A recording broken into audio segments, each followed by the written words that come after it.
Seru-seruan pertarungan di pengadilan, Partai Demokrat kubu KLB telah kokang senjata, ditulis oleh Roskandi Anggawiria di siwar.com. Pertarungan antara kubu AHY dengan lawannya yakni Demokrat hasil KLB sesungguhnya baru akan dimulai ketika memasuki tahap gugatan kepada PT UN dan setelah keluarnya keputusan Kemenkumham yang menolak pendaftaran kepengurusan hasil KLB secara otomatis memindahkan tongkat estafet perkara dari pemerintah kepada pihak pengadilan. Kubu Muldoko sangat memahami suasana kejiwaan pemerintah. Kenapa permohonan mereka tidak diterima meskipun belum ada proses dialog antara pemerintah dengan kedua pihak yang berperkara. Sesuai kapasitasnya, pemerintah hanya bertindak sesuai marwahnya, yakni dokumen tertulis yang bersumber dari konstitusi internal Demokrat sendiri.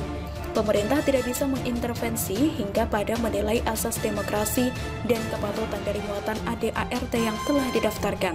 Mudah kita duga bahwa yang menjadi fokus bagi kubu KLB adalah ADART itu sendiri, seperti yang sejak lama menjadi bahan perdebatan di kalangan internal partai. Konsep anggaran dasar partai ini terlalu sentralistik. Kenapa demikian? Karena nyaris semua pemegang otoritas partai ada pada kalangan keluarga dekat SBY, yang notabene adalah para pemegang elit partai. Berangkat dari sanalah sesungguhnya yang menjadi pemicu awal kenapa beberapa kader menginisiasi KLB, yang salah satu tujuannya melakukan reformasi pada konstruksi anggaran dasar tersebut. Salah satu poin yang sangat menarik dibahas dalam hal menetapkan sah atau tidaknya perhelatan KLB ternyata sangat tergantung kepada persetujuan dari Ketua Majelis Tinggi, yakni SBY sendiri. Betapa naifnya jika kita menganggap kewenangan seperti itu adalah hal yang sangat wajar. Alasannya karena pengurus pusat yang memiliki otoritas kunci hanya dimiliki oleh seorang ayah, para putra, dan menantu serta segelintir keluarga mereka sendiri. Dengan membaca gelagat ini saja, publik tentu bisa mengkaji ulang bagaimana mungkin seorang mantan penguasa tertinggi di negeri ini mampu mengelola sebuah negara dengan bekal kemampuan berorganisasi sebagaimana kita lihat sekarang. Barangkali hanya bisa kita temukan padanannya di negara paling terbelakang yang entah letaknya di mana saat ini.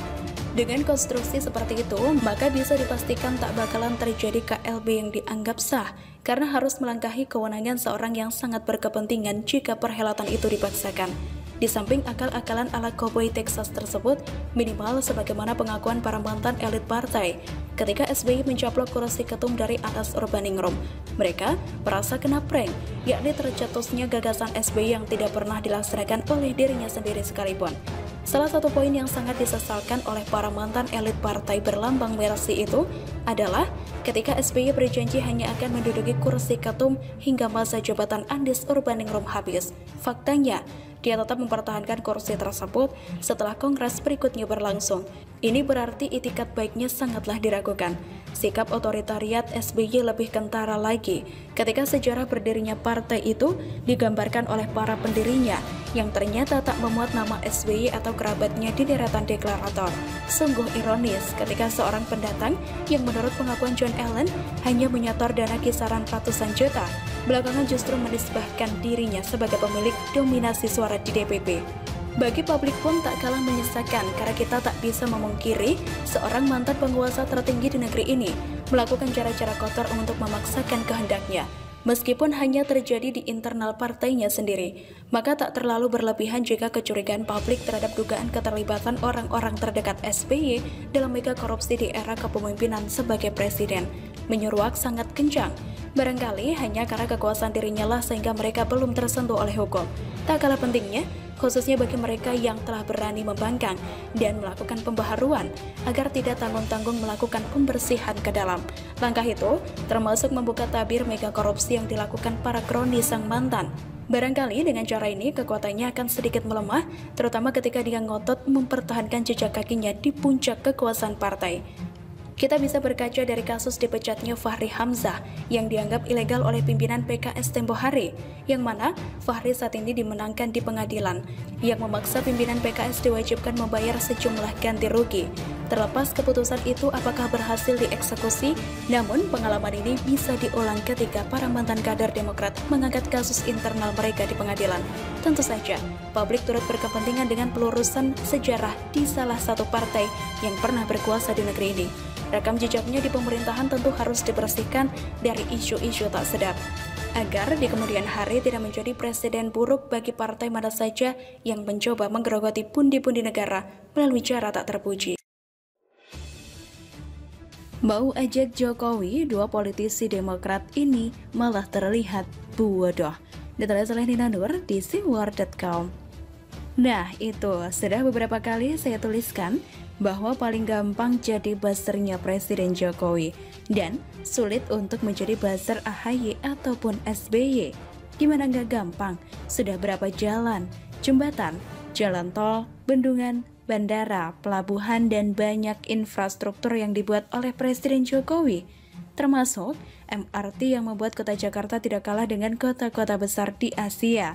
Menyebut 5 saja gampang, tinggal Google. Bahkan kalau memakai kata kunci Jokowi mangkrak, yang keluar malah prestasi Presiden Jokowi menuntaskan proyek mangkrak warisan SBY.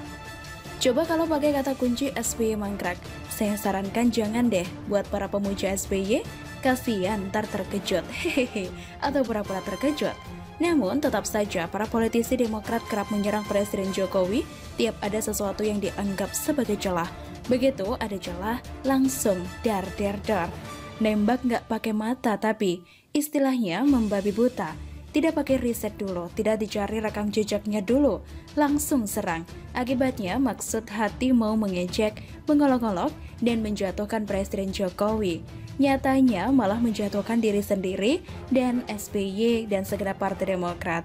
Bikin malu tahu, saya pun prihatin sambil ngakak sih. Siapa saja politisi Demokrat itu? Yakni Rahlan Nasidik dan Cipta Panjalaksana.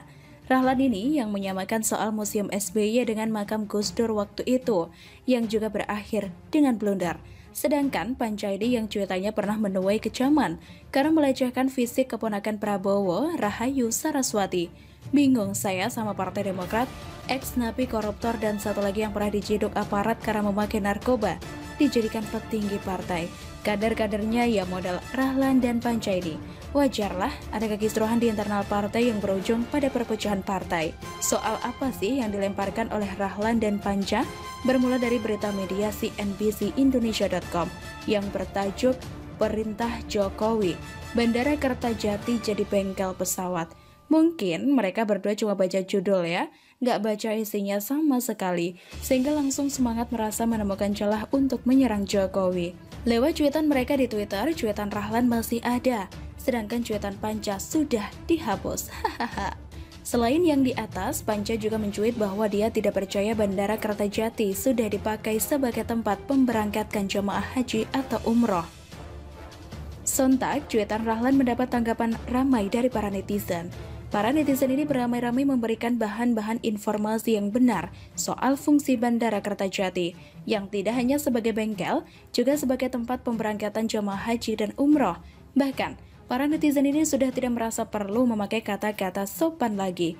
Gedek kali ya sama si Rahlan ini, colok mata @Rahlan Nasidik, biar melek. Tulis akun @Arya_Prasetya85, bengkel pala lopeang. Tulis akun @ek4_puspita. Netizen juga mengunggah screenshot cuitan SBY tahun 2014 yang menyatakan pembangunan Bandara Kertajati diteruskan. Ini langsung mematahkan isi cuitan Panca di atas ya. Mungkin karena itu dia hapus cuitan. Hehehe. Oke, sekarang kita lihat bagaimana sih perkembangan Bandara Kertajati. Fakta pertama, Bandara Kertajati ini sudah diresmikan pada tahun 2018. Artinya, bukan proyek mangkrak. Dilansir dari detik.com, bandara ini dicanangkan oleh SBY ketika masih menjabat sebagai presiden dan diselesaikan oleh Presiden Jokowi. Fakta kedua, pada tahun 2019 sudah diputuskan bahwa ribuan jemaah haji asal Jawa Barat yang tergabung dalam 17 kloter akan diberangkatkan dari Bandara Kertajati. Namun, rencana itu gagal karena pihak maskapai Saudi Airlines keberatan. Saudi Airlines disebut sudah mencapai deal secara administrasi dengan Bandara Soekarno-Hatta, sehingga untuk memindahkan lokasi pemberangkatan mereka akan menghadapi kerumitan administrasi, artinya bukan masalah infrastrukturnya. Fakta ketiga, sudah ada jemaah umrah yang berangkat dari Bandara Kertajati pada tanggal 8 Januari 2020. Sebanyak lebih dari 100 jemaah umrah diterbangkan oleh Citylink dari Bandara Kertajati. Fakta keempat, pada Januari 2020, Kementerian Agama telah menetapkan Bandara Kertajati sebagai embarkasi haji 2020. Ada surat keputusannya yang diserahkan pada Pemprov Jawa Barat.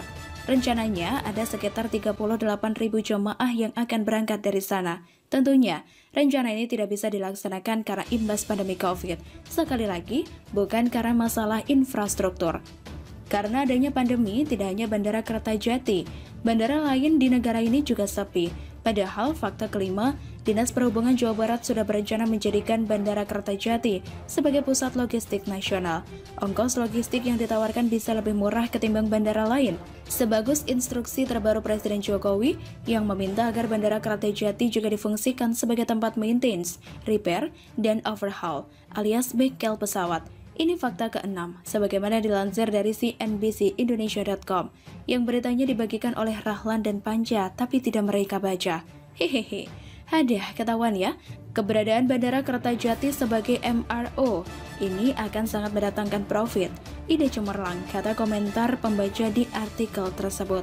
Biasanya MRO dilakukan secara terpisah-pisah. Jika dipusatkan di satu tempat, Bandara Kertajati akan jadi pendukung industri yang kuat. Begitu banyak pesawat yang beroperasi di Indonesia. Bahkan bisa juga melayani MRO maskapai luar negeri. Hebat dong! Fakta ketujuh, tentunya Bandara Kertajati masih akan difungsikan sebagai tempat pemberangkatan haji dan umroh buat warga Jateng dan Jabar. Ini juga diminta oleh Presiden Jokowi.